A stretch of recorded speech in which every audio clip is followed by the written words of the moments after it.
Välkomna hit, säger jag till er. And dear Sanna, most welcome to Stockholm. Good to see you here. I'm very happy to host Prime Minister Marin in Stockholm today for very obvious reasons. It's the first bilateral incoming visit during the Swedish EU presidency. It's our third meeting outside the European Council, and it marks the very special relationship between Sweden and Finland. During today's meeting, we have discussed European security and our commitment to Ukraine. We have, of course, discussed the NATO accession process and the upcoming European Council next week. One of the three key words for the Swedish EU presidency is to help make Europe safer. First of all, to maintain the united support for Ukraine in military as well as in political, economic and humanitarian terms. Our two countries share this very strong commitment to Ukraine's defense and freedom, because the fate of Ukraine is also the fate of Europe. Finland's and Sweden's NATO accession was of course also on top of today's agenda. We embarked on this journey together, and we do the journey towards membership together. We have a very strong defense cooperation, and both countries will be security providers to NATO as allies. I appreciate the very clear messages from Finland, from you and from President Sauli Niinistö, that we are on this journey together. We have worked together on implementing the trilateral memorandum with Turkey. We have delivered concrete results on all parts of the memorandum, and we will continue to implement it right now. In Sweden's case, on this morning's cabinet meeting, we formalized, as I think you know, the government's proposal to the Council on legislation on fighting terrorism. And earlier today, the Minister for Justice, Gunnar Strömmer, presented the proposal at a press conference. The bill will be sent to Parliament in March, and the new anti-terrorism laws will be effective as of the 1st of June. This is a cornerstone in Sweden's long-term commitment to counter-terrorism, regardless if it aims to hurt Sweden or if it aims to hurt other countries. At the same time, events and activities in Sweden during the past weeks have complicated the close and respectful dialogue with Turkey. Individual manifestations carried out by small groups or even of individuals have consequences for how Sweden is perceived abroad.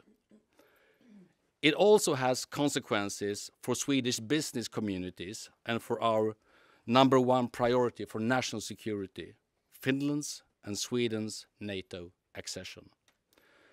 We understand and we share the frustration these actions lead to, and my message to all fellow Swedes is very simple. Let's calm down the situation and focus on the big picture and what is really important, increasing Swedish national security by becoming full-fledged members of NATO. In the meantime, Sweden will continue to implement our trilateral memorandum together with Finland. At our meeting today, we also covered the agenda for the upcoming European Council next week. The Commission yesterday presented its message on a Green Deal industrial plan for the net zero age, which is being analyzed as we speak. This input will of course be a part of the discussion in the Council next week. Another important priority for the Swedish presidency is to strengthen European long-term competitiveness and productivity. That is to make Europe greener and make Europe freer. This will also be an important part of the agenda for the March meeting for a more competitive single market and for more international trade. The agenda for next week's Council will also include migration, and there are good reasons for that. We need to bring the work forward on the external aspects of migration, given the severe challenges that that many member states are facing right now. A number of countries, including the Netherlands, Austria and Belgium, are experiencing irregular migration at the same level now as in 2015, or even higher. In the case of Austria, their reception of migrants has tripled in a year and is now among the highest levels the country has ever experienced. And on the Western Balkan route, we have seen an increase in irregular border crossings with 150%. This is not sustainable and will be one of the big topics at next week's meeting. Finland and Sweden, finally, also share a common interest in forestry and the importance of forest industries, for example, in the field of bioenergy. All these were topics for the Prime Ministers and my talks today, and I now leave the floor to you, Sanna, please. Dear representatives of the media, dear Ulf, I want to thank you for your invitation for me to visit Stockholm today and for the very important and timely discussions that we had. We had a lot on our agenda today. It was very important to discuss the way forward on supporting Ukraine, our common path to join NATO, and the state of EU economy and competitiveness. Russia will not win its brutal war against Ukraine. We stand firm behind Ukraine as long as it takes. We have now stepped up our support. Much more is needed, also heavy weapons. Ukrainians can count on our support. We will help Ukraine on its path to become a member of the European Union also. Russia's war has permanently changed the European security order. Last spring, we started our common path to join NATO. This journey must be made hand in hand and in a common accord, just like we started it. On every step, it is in our interest to move this way. The security of Finland and Sweden is bound together. It is the interest of the whole alliance that we will join together. We have addressed the concerns raised by Turkey as agreed in Madrid. Today we need determination and unity more than ever. We trust that all member states of NATO are able to ratify our application soon and that by the summit in Vilnius, Finland and Sweden will be allies. We are also committed to working closely together on EU matters. Sweden's EU presidency comes at a crucial time. We discussed the preparation of the European Council next week. Europe continues to feel the effects of the war in Ukraine, though through high energy prices and high inflation. But Europe is now speeding up on its green transition, and we must continue in all fronts. Others around the globe are doing the same. It is good that countries like the US are heavily investing in green transition as well. However, this situation has also created concerns about the EU's global competitiveness. Our response should be balanced. We must avoid unnecessary trade tensions, especially in the current geopolitical situation. The United States is and remains Europe's closest partner. I want to thank you for today's discussion and for the visit here. And now I think we are ready to answer all of your questions. We are. We'll open up for questions. The first one here, TT. Thank you, Niklas Svahn, Swedish news agency TT. I would like to ask Sanna Marin, according to an opinion poll published today in Ilta Sanomat newspaper, 53% of the Finns do not think that Finland should wait for Sweden if Swedish NATO application takes longer due to Turkish opposition. If this support increases in Finland, how will you react to that? And on the same subject, if Turkey opposes Sweden when the Turkish parliament reopens in October after the summer recess, will Finland consider entering NATO without Sweden? I think it's very important that we send today a clear message. Finland and Sweden apply together, and it's in everybody's interest that we will join together in NATO. we are working together. We are in very close contact, daily basis on the matter, and both countries are filling all the boxes when it comes to NATO membership. So of course we want Turkey and also Hungary to ratify both of our applications as soon as possible. We are in it together, and of course we are keeping very close contact also on the matter. Yeah, next question, SVT in green. Yes, my name is Julia Lindvall. I'm from the Swedish television. First, a question to Prime Minister Sanna Marin. Burning the Koran is not allowed in Finland. Why is that? And then I would also like to know, how big do you think this question about waiting for Sweden will be during your election this spring? And then one question for Ulf Kristersson, if that's okay, in Swedish. Hur ser beredskapen ut i Sverige om vi skulle lämnas bakom och Finland skulle bestämma sig för att gå före? Well, if I will answer, it's in our legislation, in our constitution, to have that kind of respect for religious matters. I don't think it's allowed to burn Quran, but not also Bible, because we want to protect that people can believe what they want and that they have the privacy and the support to do that.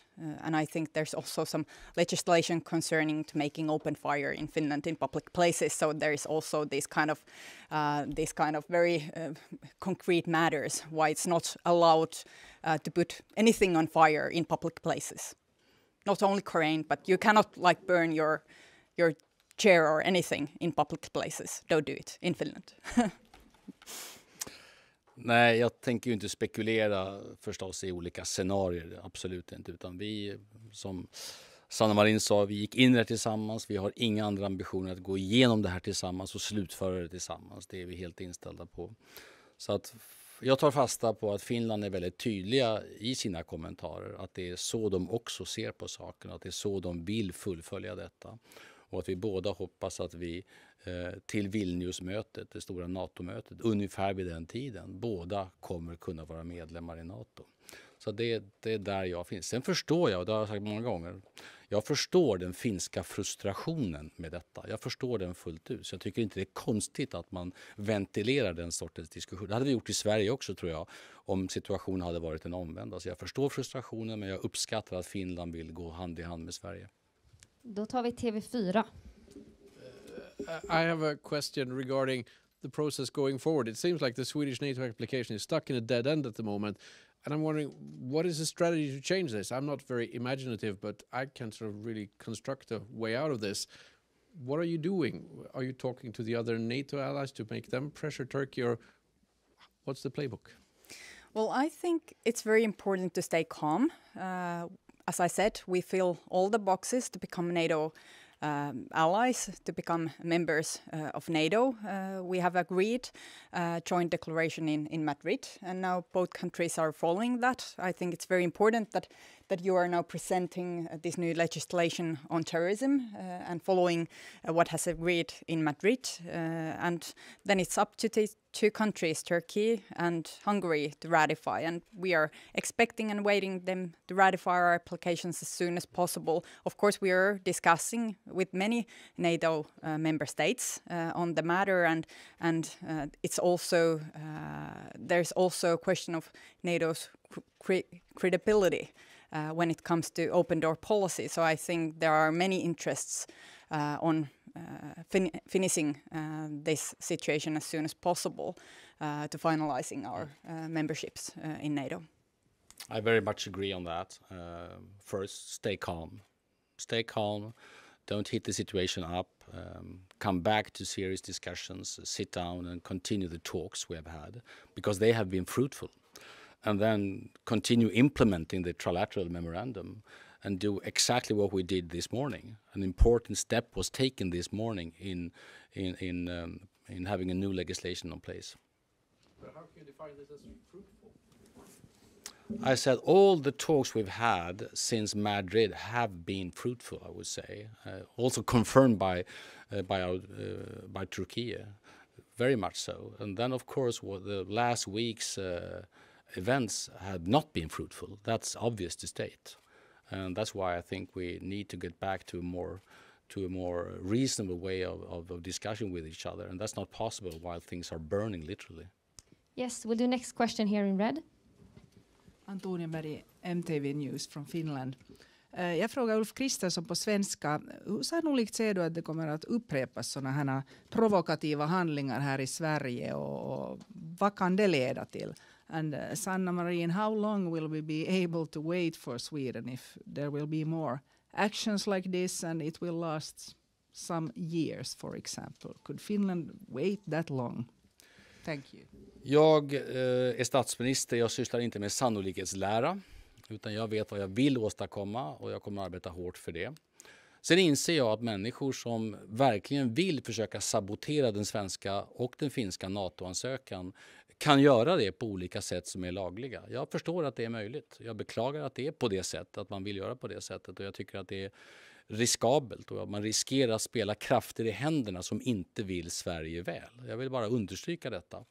Allt som är lagligt är inte respektfullt och jag tycker man ska ha Sveriges nationella säkerhetsintressen i fokus just nu. Det är min uppfattning. Be the last question. If I will Please. answer to the question, I don't like this atmosphere or position where Sweden is presented as a sort of troubled child in the classroom. I don't think this is the case. Sweden also ticks all the boxes what is needed to become a member of NATO.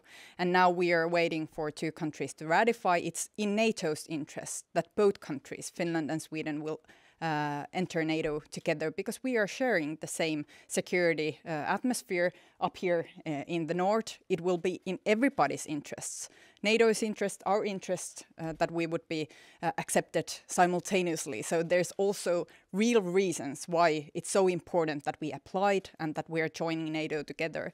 And I don't like this kind of atmosphere where Sweden is presented as a troublemaker. Sweden isn't a troublemaker. Sweden is a very close neighbor of ours and we respect each other very much.